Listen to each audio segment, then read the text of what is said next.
Bonjour mes chers, aujourd'hui, à 90 ans, je souhaite partager avec vous quelques leçons que la vie m'a apprises sur l'infidélité et la croissance personnelle. Au fil des décennies, j'ai observé comment la trahison affecte profondément les relations, mais aussi comment elle peut devenir une opportunité d'apprentissage et de transformation.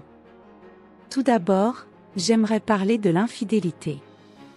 Il ne s'agit pas seulement d'un acte de trahison, mais de quelque chose qui révèle les profondeurs des émotions et des besoins humains. Dans ma vie, j'ai été témoin de nombreuses situations où l'infidélité a déchiré le tissu de l'amour, mais j'ai aussi vu des cas où elle est devenue un élan sombre pour la croissance et une compréhension plus profonde entre les personnes impliquées. L'infidélité est quelque chose dont tout le monde a entendu parler, mais peu de gens comprennent réellement ce qui se cache derrière cet acte douloureux. Lorsque nous pensons à la trahison, il est facile d'imaginer seulement l'acte lui-même. Mais ce que beaucoup de personnes ne réalisent pas, c'est que l'infidélité est un reflet de quelque chose de plus profond, quelque chose qui se déroulait déjà bien avant que l'acte ne soit consommé. Elle expose les points faibles et les besoins non satisfaits au sein d'une relation, des choses qui sont souvent ignorées jusqu'à ce qu'il soit trop tard. Vous savez, l'infidélité ne surgit pas de nulle part. Elle est le résultat d'une déconnexion graduelle, de silences qui s'accumulent et de petites insatisfactions qui s'ajoutent au fil du temps. Imaginez une casserole sur feu doux, où l'eau commence à bouillir lentement. Parfois, nous sommes tellement pris dans la routine que nous ne réalisons pas à quel point la situation devient chaude jusqu'à ce que la casserole déborde. Ce débordement est le moment de la trahison, mais l'ébullition a commencé bien avant cela. Souvent, nous voyons des couples qui, aux yeux du monde, semblent parfaits, mais chez eux, les choses sont bien différentes. Ils peuvent être ensemble depuis des années, mais la véritable connexion s'est déjà perdue. C'est comme s'ils vivaient dans des mondes séparés, même en partageant le même toit. Dans ces cas, l'infidélité peut être une sorte de cri à l'aide, un signe que quelque chose est profondément erroné et doit être résolu. Vous savez, l'infidélité ne surgit pas de nulle part. Elle est le résultat d'une déconnexion graduelle, de silences qui s'accumulent et de petites insatisfactions qui s'ajoutent au fil du temps. Imaginez une casserole sur feu doux, où l'eau commence à bouillir lentement. Parfois, nous sommes tellement pris dans la routine que nous ne réalisons pas à quel point la situation devient chaude jusqu'à ce que la casserole déborde. Ce débordement est le moment de la trahison, mais l'ébullition a commencé bien avant cela. Souvent, nous voyons des couples qui, aux yeux du monde, semblent parfaits, mais chez eux, les choses sont bien différentes. Ils peuvent être ensemble depuis des années, mais la véritable connexion s'est déjà perdue. C'est comme s'ils vivaient dans des mondes séparés, même en partageant le même toit.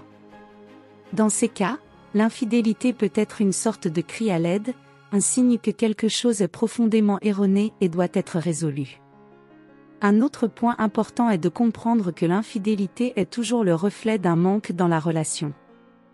Je ne dis pas que cela est justifiable, mais que nous devons regarder la cause et non seulement le symptôme. Souvent, ce manque est une question de communication, de connexion émotionnelle, ou de quelque chose d'aussi simple que se sentir écouté et valorisé. Reconnaître cela peut être la clé pour éviter que la relation ne se détériore au point de mener à une trahison. Donc, au final, la grande question est, êtes-vous vraiment présente dans votre relation? Êtes-vous attentive aux besoins, aux signes et aux changements? Comprendre l'infidélité comme un reflet et non seulement comme un acte isolé peut aider à prévenir et même à guérir les blessures qu'elle cause. Et rappelez-vous, il est toujours préférable de faire face à la réalité que de vivre dans l'illusion. Le deuxième point que je souhaite souligner est l'importance de faire face aux signes d'infidélité tôt. Souvent, la trahison ne survient pas soudainement, elle est un symptôme de quelque chose de plus grand, une déconnexion qui peut avoir commencé bien avant l'acte lui-même. Il est douloureux de réaliser que quelque chose ne va pas, mais c'est beaucoup moins dévastateur que de découvrir une trahison complète. Faire face aux signes et en parler ouvertement est essentiel pour tenter de sauver une relation ou, du moins, comprendre où elle échoue. Lorsque la trahison se produit, il est naturel de penser que la relation est terminée. L'impact est dévastateur, et il semble souvent impossible de retrouver la confiance et l'amour qui existaient auparavant. Cependant, la vérité est que pour certains couples, l'infidélité peut être un tournant, une opportunité douloureuse et nécessaire pour reconstruire ce qui a été perdu. Cela ne signifie pas que ce sera facile, mais que c'est possible. Imaginez un vase qui se brise en 1000 morceaux. Au début, il semble qu'il ne pourra jamais être réparé. Mais, avec patience et dévouement, chaque morceau peut être soigneusement replacé à sa place. Le vase ne sera plus jamais le même qu'avant, mais il peut devenir quelque chose de nouveau, peut-être même plus fort et plus beau. De la même manière, une relation qui survit à l'infidélité peut se transformer en quelque chose de plus profond, de plus réel. La clé de cette reconstruction est le pardon. Et voici un détail important, le pardon n'est pas quelque chose que l'on accorde d'un coup. C'est un processus qui prend du temps, et il n'y a aucune garantie que tout le monde sera disposé ou capable de le donner. Le pardon implique d'accepter la douleur, de confronter ses propres émotions, finalement, de mettre de côté le ressentiment. Cela ne signifie pas oublier ce qui s'est passé, mais plutôt trouver un moyen d'aller de l'avant, que ce soit ensemble ou séparément. Un autre élément crucial est la communication. Après que la trahison est révélée, de nombreux couples découvrent qu'il y avait des problèmes beaucoup plus importants qui ont été ignorés pendant longtemps. La trahison devient alors une sorte de catalyseur pour affronter ces problèmes.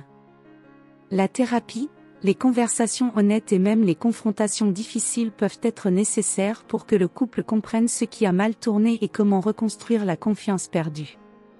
Cependant, tous les couples ne réussissent pas ou ne devraient pas essayer de sauver la relation. Parfois, la trahison révèle que la relation était déjà trop fragile pour être sauvée. Et cela n'est pas nécessairement un échec. Reconnaître qu'il est temps de prendre des chemins différents peut être un acte de courage et d'amour-propre. Savoir quand il est temps de laisser aller est aussi important que savoir quand se battre. Il y a aussi l'aspect de redéfinir ce que la relation signifie pour les deux parties.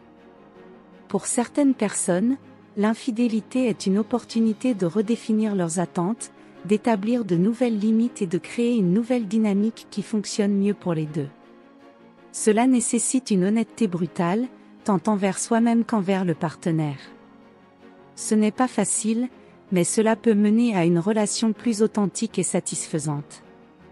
Enfin, il est essentiel de se rappeler que, peu importe comment la situation se résout, il y a une vie après l'infidélité. Que ce soit en reconstruisant la relation ou en allant de l'avant, l'essentiel est d'apprendre de l'expérience. Chaque défi affronté est une opportunité de grandir, de devenir plus fort et plus conscient de qui vous êtes et de ce que vous souhaitez réellement. Et que dire des couples qui décident de continuer après une trahison ? Bien que l'infidélité puisse être dévastatrice, cela ne signifie pas nécessairement la fin du chemin. J'ai connu de nombreux couples qui, après une tempête de douleur et de regret, ont réussi à reconstruire quelque chose de nouveau et de plus fort. Cela exige un niveau de pardon, de compréhension et d'engagement que tout le monde ne peut pas ou n'est pas prêt à offrir, mais pour ceux qui y parviennent, les résultats peuvent être incroyablement gratifiants. Cependant, il est également important de savoir quand il est temps de laisser aller. Toutes les relations ne peuvent pas ou ne doivent pas être sauvées. Parfois, la trahison est le coup de grâce dans une relation déjà moribonde. Dans ces cas, l'acte le plus courageux et sage peut être d'aller de l'avant, non pas par haine, mais par un profond respect pour soi-même et pour l'autre. Cette leçon, je l'ai moi-même apprise il y a de nombreuses années, lorsque j'ai été confrontée à une trahison dans mon propre mariage. J'ai réalisé que parfois, le plus grand acte d'amour-propre est de s'éloigner de ce qui ne sert plus notre croissance et notre bonheur. Lorsque vous décidez de laisser aller, vous prenez le contrôle de votre propre vie et de votre bien-être émotionnel. C'est une façon de vous dire que vous méritez quelque chose de mieux, quelque chose qui vous rend heureuse et qui respecte qui vous êtes.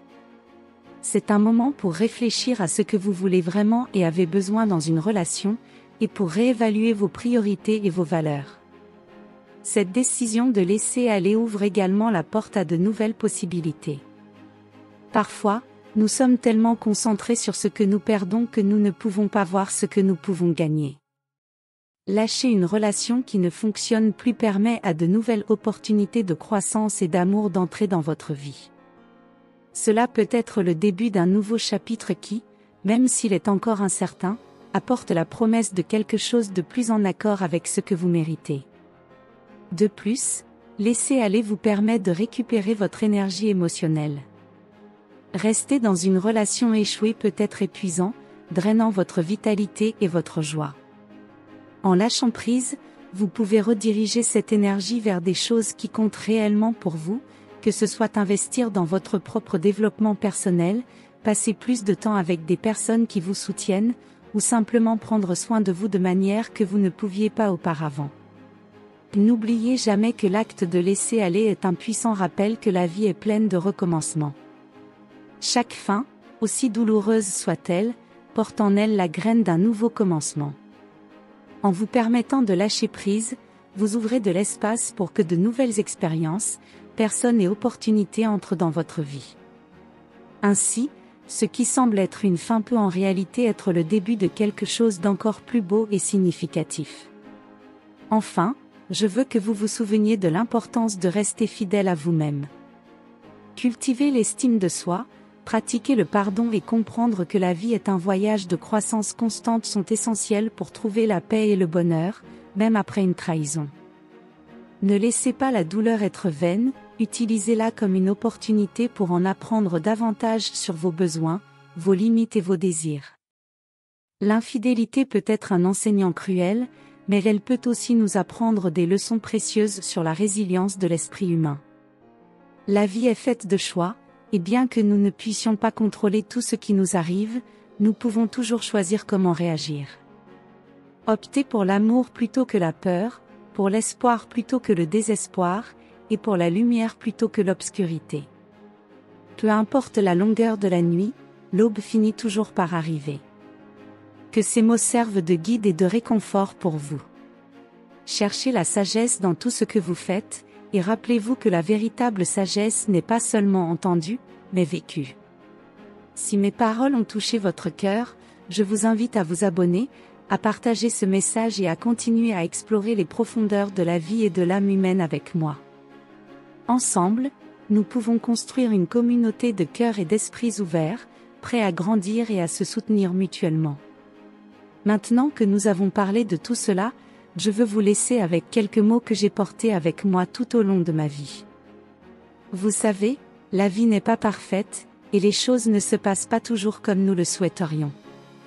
Mais la vérité est que, même dans les situations les plus difficiles, nous pouvons apprendre quelque chose de précieux. Et c'est ainsi que je suis arrivé jusqu'ici, en vivant, en faisant des erreurs, en apprenant et en grandissant. Si j'ai appris quelque chose, c'est que la vie est comme une rivière qui ne cesse jamais de couler. Parfois, le courant est fort et nous entraîne sur des chemins inattendus, et cela peut être même effrayant. Mais, si nous savons nager avec sagesse, nous pouvons traverser n'importe quelle tempête et arriver de l'autre côté plus fort et mieux préparés. Je sais que les défis, comme l'infidélité ou d'autres problèmes, peuvent sembler être la fin du monde sur le moment. Mais croyez-moi, ils ne sont qu'une partie de notre apprentissage. L'important est de ne pas se laisser abattre et de se rappeler que nous pouvons toujours choisir comment réagir à ce que la vie nous présente. Le choix est le nôtre, nous pouvons nous accrocher à la douleur, ou nous pouvons décider de grandir et de trouver un nouveau chemin. Ce que je veux que vous reteniez le plus, c'est que la vie continue, et qu'il y aura toujours de nouvelles opportunités pour être heureux. N'oubliez jamais la valeur que vous avez. Vous méritez l'amour, le respect et la paix, et il n'est jamais trop tard pour les rechercher. Et si jamais il est nécessaire, n'ayez pas peur de lâcher ce qui ne vous fait plus de bien, car cela aussi est un acte d'amour-propre. Et lorsque vous regarderez en arrière, que vous puissiez dire avec fierté que vous avez vécu selon ce en quoi vous croyez, que vous avez été fidèle à vous-même et que, malgré toutes les difficultés, vous avez toujours cherché le meilleur pour vous et pour ceux qui vous entourent. C'est la plus grande victoire que nous puissions atteindre. Alors, mes chers, emportez ces mots avec vous. La vie est un voyage rempli de hauts et de bas, mais avec courage, amour et sagesse, nous pouvons affronter n'importe quoi et trouver la lumière, même dans les moments les plus sombres. Que vous avanciez avec le cœur rempli d'espoir et sachez que je serai toujours là, encourageant chacune d'entre vous. À la prochaine vidéo et que la sagesse guide chacun de vos pas.